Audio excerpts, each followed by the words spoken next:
भारतीय नौदलामध्ये 2 वर्षापूर्वी दाखल झालेली मोर्मुगाओ या युद्धनौकेची प्रतिकृती रत्नागिरी जुवे येथील सचिन चव्हाण यांनी साकारली आहे। ही प्रतिकृती साकारण्यासाठी सचिन चव्हाण आणि त्यांच्या सर्व सहकार्यांना 1 महिन्याचा कालावधी लागला असून आता मोर्मुगाओ या नौकेची प्रतिकृती गोवा येथील वॉर मेमोरियल म्युझियम मध्ये ठेवण्यात येणार आहे।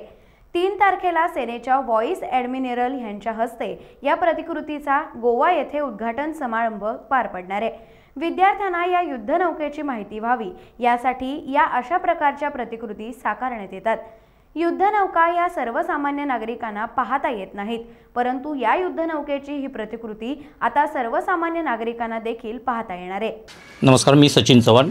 मी मुंबईमध्ये वन महाराष्ट्र नेव्हलमध्ये नौका प्रतिमान निदेशक म्हणून काम पाहत आहे आणि हे काम करत असताना माझे commanding officer Santosh John sir, एक्सो सर, पटोस सर यांच्या मार्गदर्शनाखाली नेव्हीनेच्या ह्या प्रतिकृती करण्याचं आमचं काम चालू असतं। त्यामध्ये हे नेव्हीने INS मोर्मुगा हे जे गोवा या ठिकाणी वॉर मेमोरियल आहे तिथे ही प्रतिकृती ठेवण्याचं काम आमच्यावर सोपवली। तर ही काम करण्यासाठी सुमारे 1 महिना आम्ही याच्यावर काम करत आहेत आणि हे काम करताना लोकल जे फॅब्रिकेशन आहेत म्हणजे किरण शिंदे, क्षितिज, हर्ष, संघर्ष ह्या आमच्या टीमबरोबर मी हे संपूर्ण काम 1 महिन्याच्या पिरियडमध्ये काम केलेलं आहे आणि स्थानिक लेवललाच इथे असलेलं जे मटेरियल मेटल्स याचा वापर करून आम्ही हे मॉडेल्स तयार केलेलं आहे। सदर ही प्रतिकृती गोव्यामध्ये वॉर मेमोरियल कॉलेज इथे ठेवण्यात येणार आहे आणि 3 तारीखला व्हाईस ॲडमिरलच्या हस्ते यांचं उद्घाटन आहे।